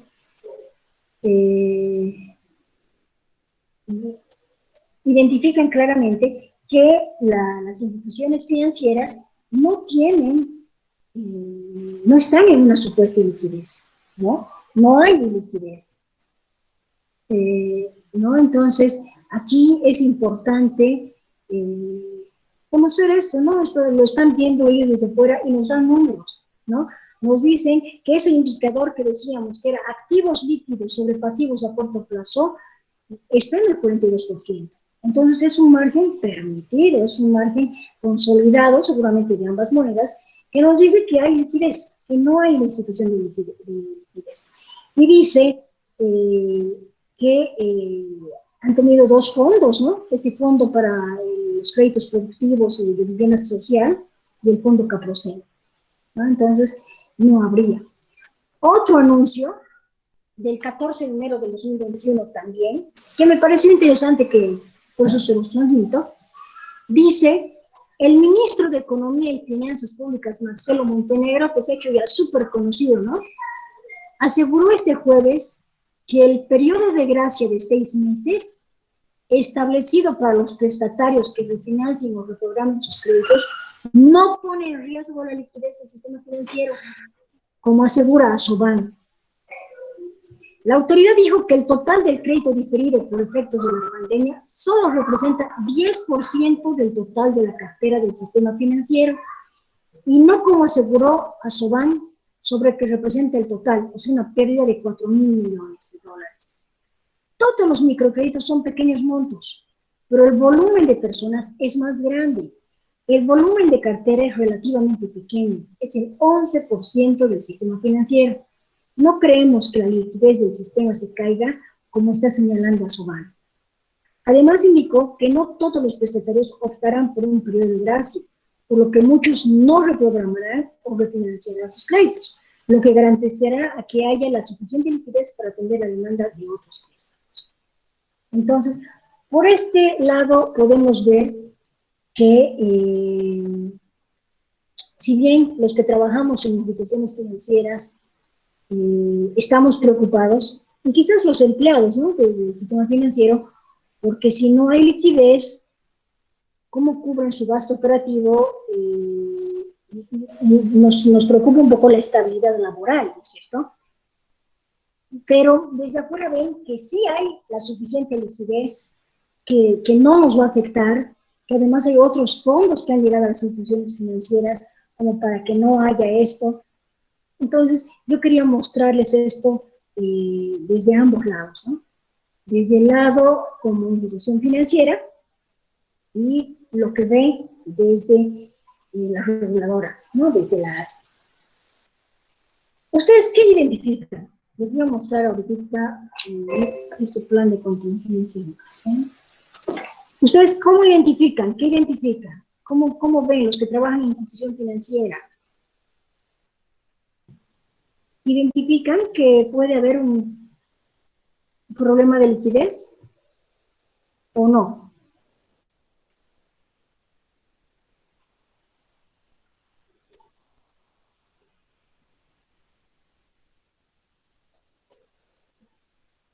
Los que trabajan en instituciones financieras, ¿cómo lo ven?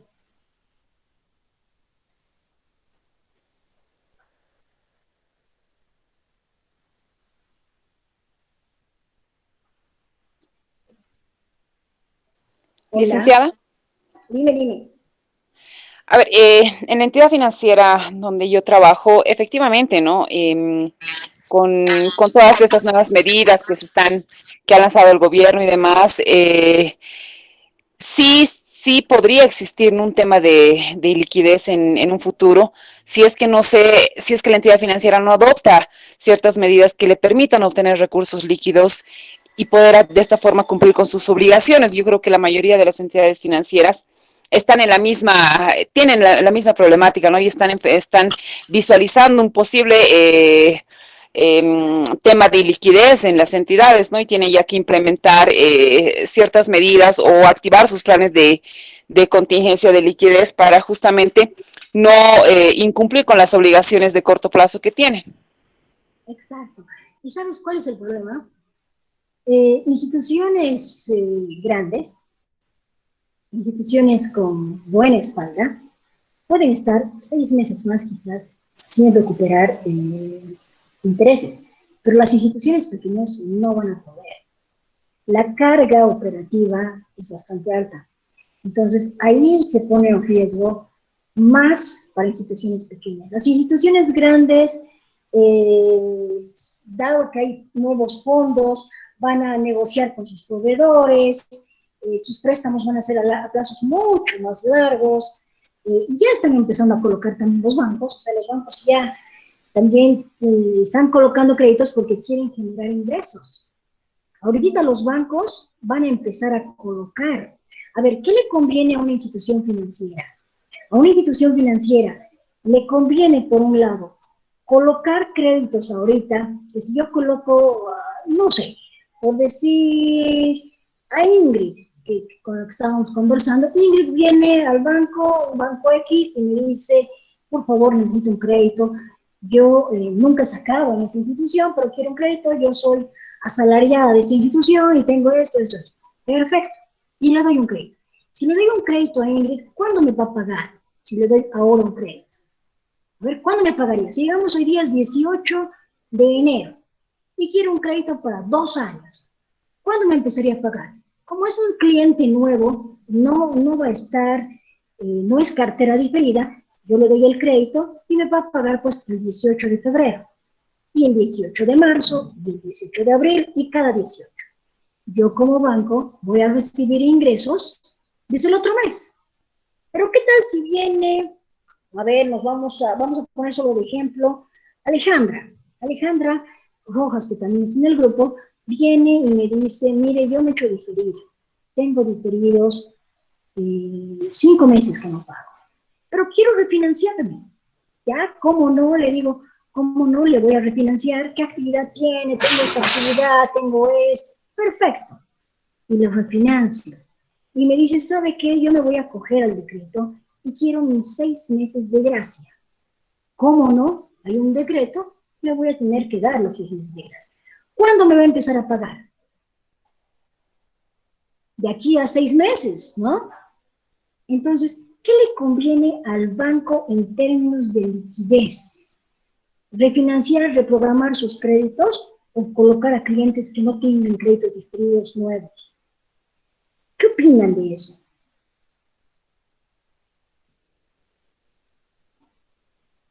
¿Qué le conviene? A ver.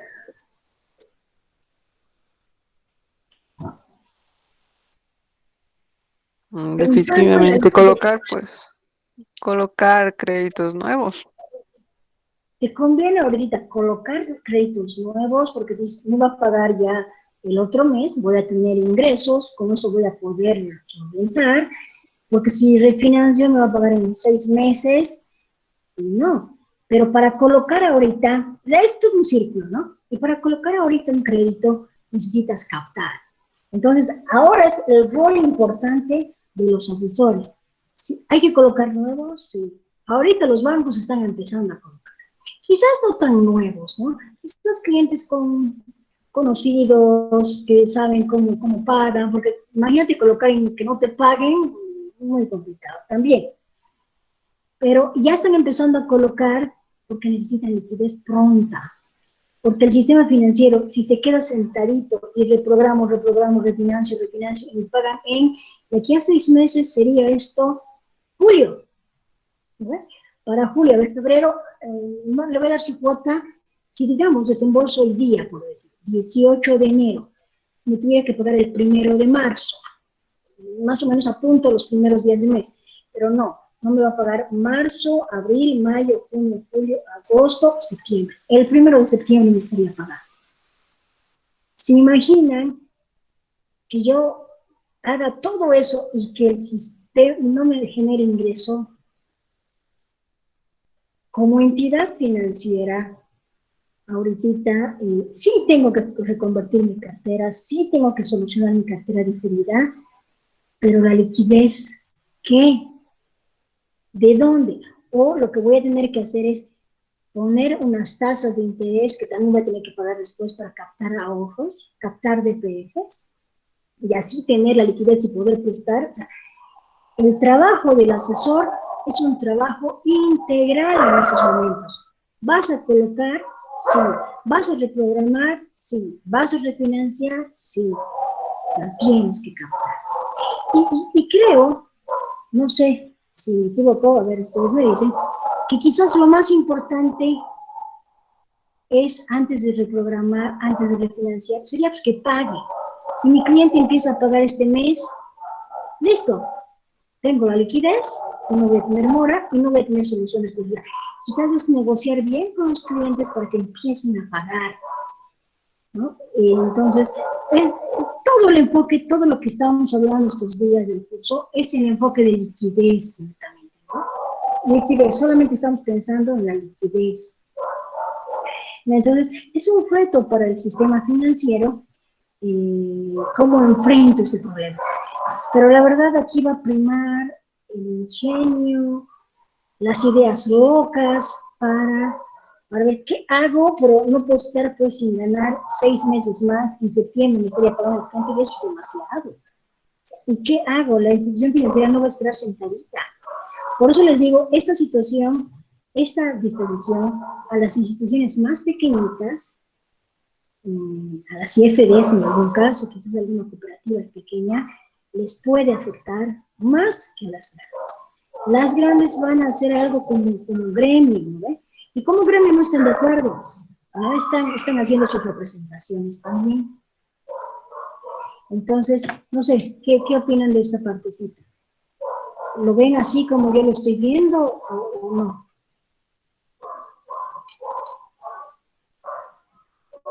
¿O qué tienen, o qué pueden opinar de esto? Principalmente, acá hay varios que están trabajando en instituciones financieras. ¿O qué ideas más podemos tener?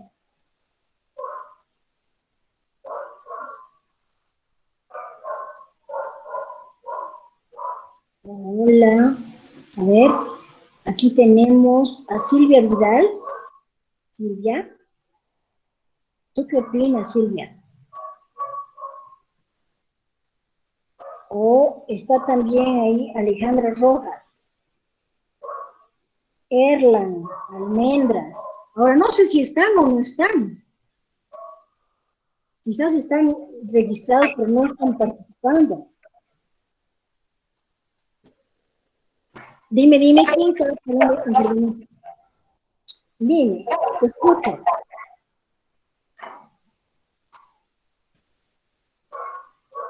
No, creo que hay interferencia. A ver, ¿otra persona quizás?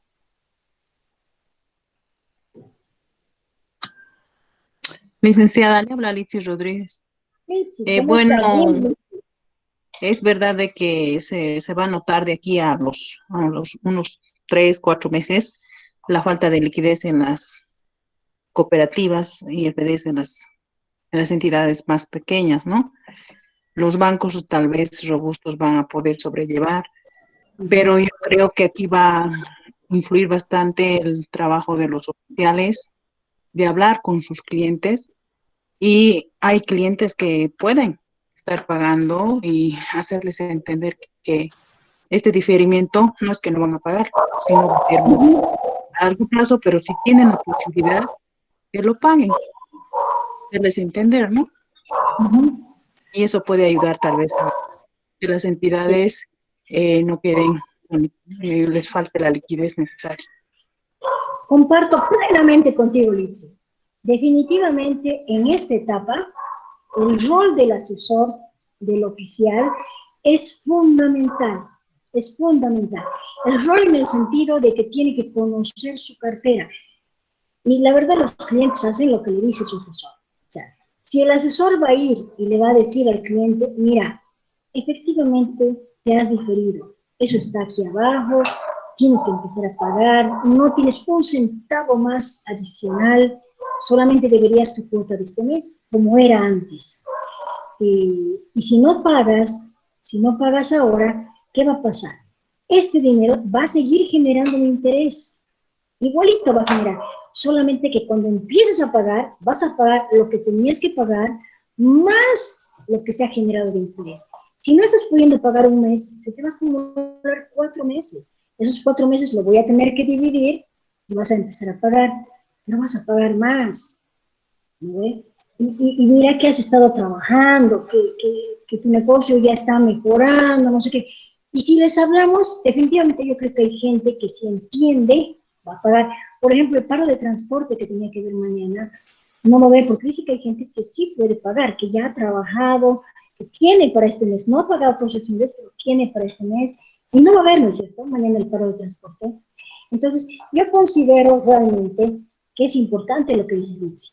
La clave es el funcionario, el asesor, el oficial, el que hable con su cliente y le haga entender. Ahora, habrá clientes que realmente no querrán pagar o no podrán pagar. O sea, yo me pongo a pensar, no sé, imagínense esos clientes que tienen servicios de amplificación. Claro, porque a ese señor atendía con su servicio de amplificación viernes, sábado, domingo. Lógicamente, no ha trabajado. ¿De qué va a pagar? Ahora ha debido dedicarse a otra cosa. Ahora, no sé, es asalariado de alguna tienda, digamos. Entonces, habrá que reprogramarlo, ¿no? Cuota que sea más bajita. O quizás ha iniciado una segunda actividad, una nueva actividad. Habrá que apoyarlo con capital. Pero el rol ahí es importante del asesor. El asesor yo creo que es el núcleo fundamental, el enlace principal para que esto funcione. Por eso, todos los que trabajamos acá con una institución financiera, tenemos que negociar con ese carisma que tiene cada asesor para tratar, en lo posible, que pague su cuota este mes. Si no puede, le refinancio. Si no puede, le reprogramo. Pero no tenemos que perder de vista el captar, porque si no captamos y si solo reprogramo, ¿cómo está mi gestión? La liquidez la estoy postergando de aquí a 6 meses. Es una liquidez incierta, la verdad. Imagínense de aquí a 6 meses o 7 meses, cuando tenga que pagar, que digan, uy, se me ha subido el interés de 6 meses más, la cuota que pagaba era 1,000, ahora son 1,800, no puedo pagar, tienen que castigar. Y otra vez, huelgas, marchas, paros, es incierto, es incierto. Entonces, tenemos que lograr que el cliente gane y la institución también, porque el sistema financiero no puede caer en el país, ¿no?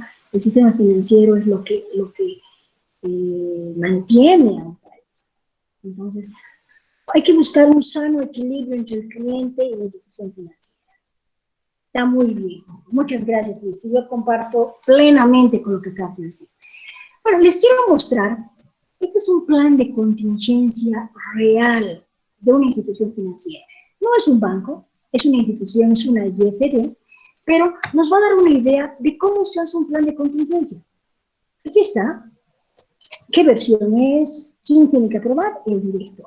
Su plan de contingencia, riesgo de liquidez.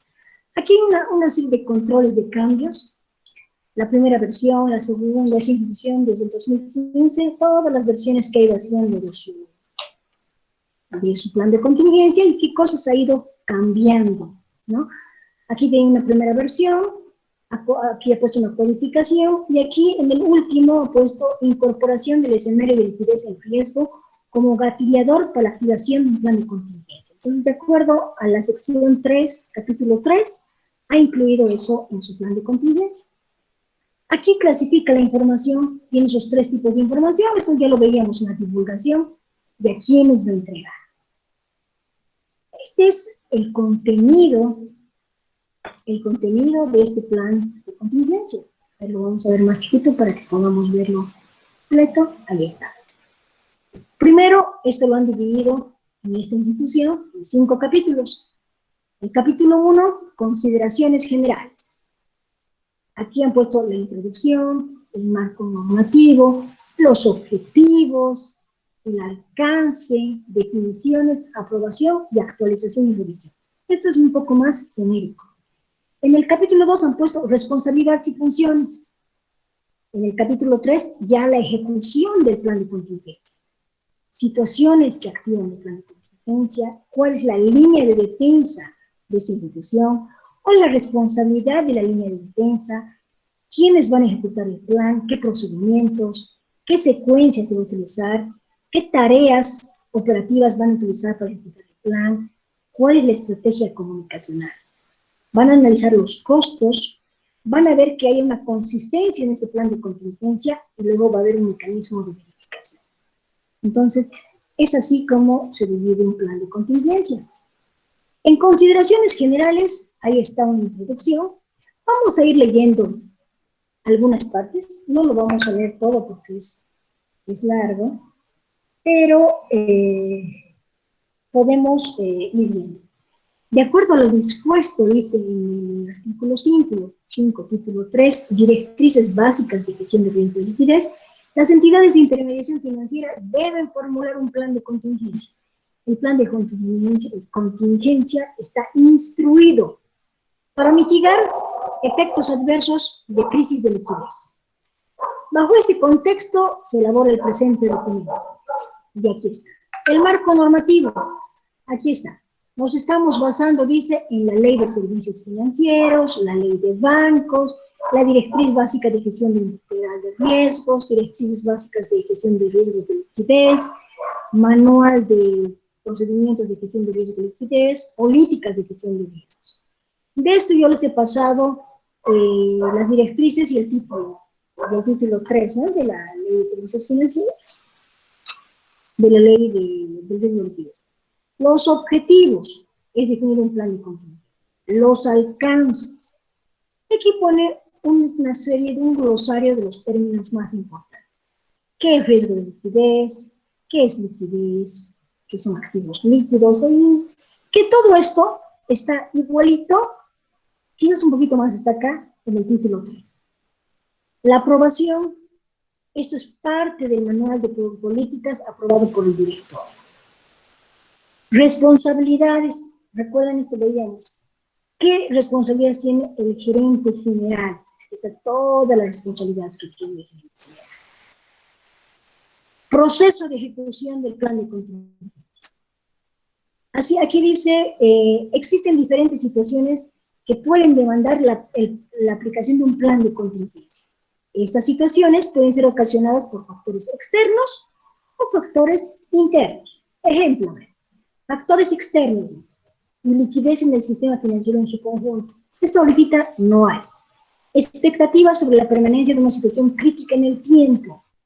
Puede ser, ¿no? Esto del COVID está siendo mucho más largo de lo que pensábamos. Alta incertidumbre de la población acerca de la estabilidad del sistema financiero, por desórdenes en el ámbito económico, político y social. Desconfianza de la solidez y solvencia de la entidad financiera. Bueno, si hay alguno de estos factores, se va a activar este plan de contingencia. ¿Y cuáles son los factores internos? Los factores internos son un evento tecnológico que afecte el normal desenvolvimiento de las operaciones, o un riesgo reputacional, ¿no?, como que la institución está vinculada al lavado de dinero, ganancias ilícitas, ¿no? Cualquiera de estos se puede manifestar en cualquiera de los indicadores, ¿no? Entonces dice, es por este motivo que la aplicación de las líneas de defensa se basa adicionalmente en el análisis objetivo de los indicadores de liquidez, la declaración del apetito de riesgo, definidos como los gatilladores en el presente plan de instrumento de capacidad. ¿Cuáles son las líneas de defensa? A continuación, se usan en orden de importancia las estrategias a seguir si hay iliquidez o crisis de liquidez en la entidad. Usar los recursos con mayor grado de liquidez constituida como cuentas contables, caja y bancos y corresponsales de liquidez. Aquí está diciendo, cuando haya, hay que usar eso. Para ello, la Agencia Nacional de Operaciones deberá recaudar los saldos de bóveda y cajas de sus agencias en cuentas bancarias que le permitan un uso ágil e inmediato de los recursos. Las agencias deberán permanecer con saldos mínimos de efectivos para su funcionamiento mientras la línea de defensa se encuentra activada. O sea, aquí ya lo han dicho clarísimo, ¿no? Si hay un problema de liquidez, ¿qué vamos a hacer? Vamos a usar caja y banco de todas las entidades, las agencias, ¿no? Solicitar la redención anticipada de depósitos e inversiones que la entidad tenga en entidades financieras del país. La Agencia Nacional deberá negociar la redención anticipada de las inversiones para redimir anticipadamente, ¿no? Restricción de desembolsos de créditos. No van a desembolsar La Gerencia Nacional deberá restringir los desembolsos a partir de instrucciones de Gerencia General sobre reportes de liquidez que elabore la Gerencia Nacional de Operaciones y Finanzas. Esto se fijan, esto han puesto para las instituciones, que no van a haber desembolso. Entonces, si el sistema financiero está desembolsando, no hay pues problemas de liquidez, ¿no? ¿Alguien está con el micrófono encendido?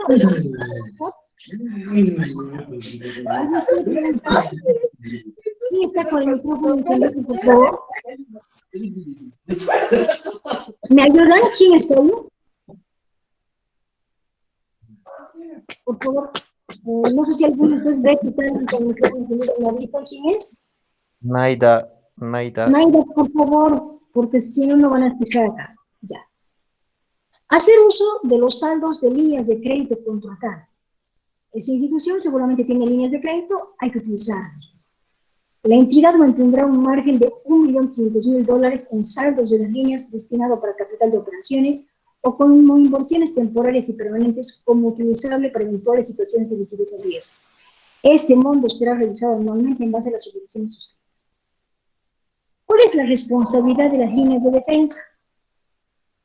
La ejecución de las líneas de defensa es responsabilidad de la Gerencia Nacional de Operaciones y Finanzas. La Gerencia General es responsable de cumplir las políticas. Procedimientos para la ejecución del plan. Aquí dice, la Gerencia Nacional es responsable de monitorear, junto con la Superintendencia de Riesgos, el desempeño de los indicadores de liquidez. Esos indicadores que les mostraba van a ir monitoreando. En caso de ser necesaria, dada la posición de los reguladores, o por otra circunstancia que se considere oportuno, esta instancia es responsable de activar el plan en coordinación con Gerencia General. ¿No? Y luego dice secuencia de la ejecución. La primera línea de defensa es a ser ejecutada, corresponde a los activos de mayor grado de liquidez, que debe ser en primera instancia, los que en primera instancia hagan frente a los requerimientos de fondos. ¿Cuáles son? Caja, bancos, Banco Central, inversión temporal. Se debe suspender los créditos. Posteriormente, de ser necesarios recursos adicionales, se debe recurrir a solicitar desembolsos bajo líneas de crédito. Esta institución, se dan cuenta que su plan de contingencia está enfocado en 3 gatillos, si ustedes quieren, su línea de defensa está en 3 puntos. Utilizar su efectivo, suspender créditos y utilizar la línea de crédito. ¿No? Eso prácticamente habla en esto de eso. Tareas operativas adicionales. Revisar el listado de financiadores potenciales para iniciar acciones para asegurar el financiamiento requerido. Evaluar estrategias. Estrategia comunicacional. El gerente general debe designar un funcionario para establecer la comunicación con financiadores, con el público en general y otros que requieran información sobre el tema. Sin embargo, por defecto, y mientras no se define lo contrario, el encargado es el gerente general es el único para comunicar situaciones de liquidez. Se debe centralizar información y no permitir la divulgación de posiciones que no son oficiales. Es responsabilidad del gerente general de finanzas, en coordinación con la Dirección Nacional de Riesgos, analizar los costos de diversas alternativas de financiamiento, considerando el peor escenario de déficit de liquidez emergente de la salida de liquidez.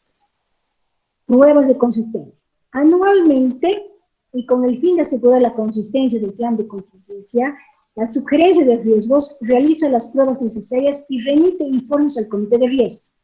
¿Cuáles son las pruebas? Simulaciones ante escenarios de crisis de liquidez que afecten mercados o la entidad en particular. Análisis de factibilidad financiera, operativa y técnica para la ejecución del plan de contingencia. Todo debe quedar documentado por auditoría interna, externa y externa.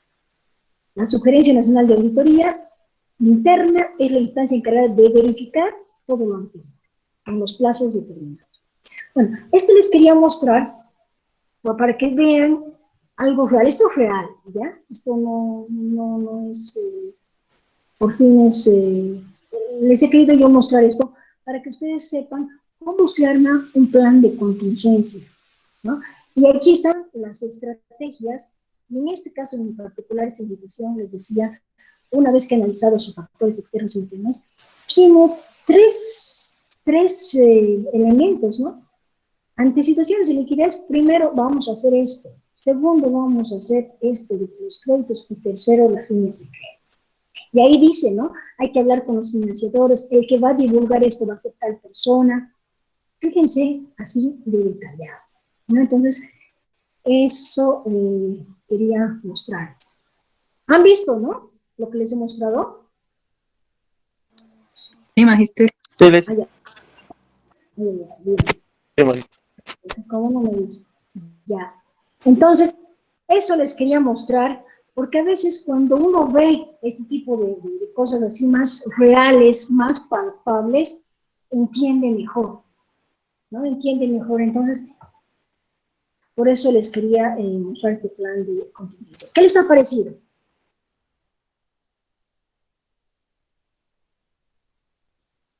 ¿Qué opinan? Dicen una consulta. Dime, Liz.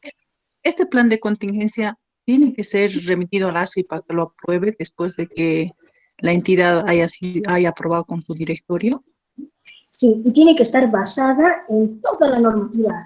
Sí, tiene que cumplir todos los procesos. Justo esto es de una institución pequeña, Villa de una institución grande también, y sigue la misma secuencia, factores internos, factores externos, divulgación, o sea, prácticamente es el mismo proceso, y sí es de conocimiento y aprobado por el director. Todo lo que se hace en las instituciones financieras tiene que ser autorizado y aprobado por las. Se envía también. Ya, gracias, Magister. Sí, ok. ¿Les ha parecido interesante?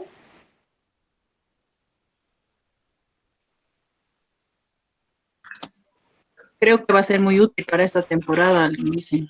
Sí, Porque ya realmente deberíamos estar. esto bien justo acorde a la situación actual, ¿no?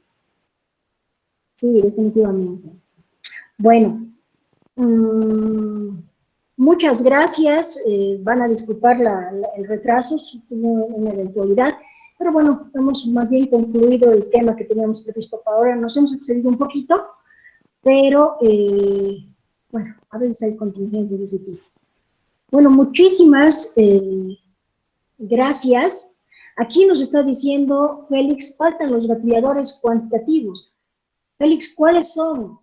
Justo te estaba buscando a ti, Félix, que tú trabajas en unidad de riesgos. Dice él, al ver este plan de contingencia, dice, faltan los gatilladores cuantitativos. A ver, ¿cuáles son, Félix? Ah, está sin audio. Ya, está bien. No voy a llamar lista porque en el grupo son 44 y estamos 44, entonces estimo que estamos todos. Hoy no voy a llamar lista, ¿ya? Muchísimas gracias, entonces nos vemos el día miércoles. Sí, ¿no? El día miércoles nos toca y ya vamos a empezar quizás ya otro tema, ¿ya? Muchas gracias entonces y que tengan un buen descanso y sobre todo, por favor, cuídense mucho. Buenas noches. Buenas noches, Magister. Buenas noches. Gracias. Buenas noches. Vaya, Buenas noches, Magister. descansen. Buenas noches, Magister. Buenas noches, Magister. Buenas noches. Buenas noches.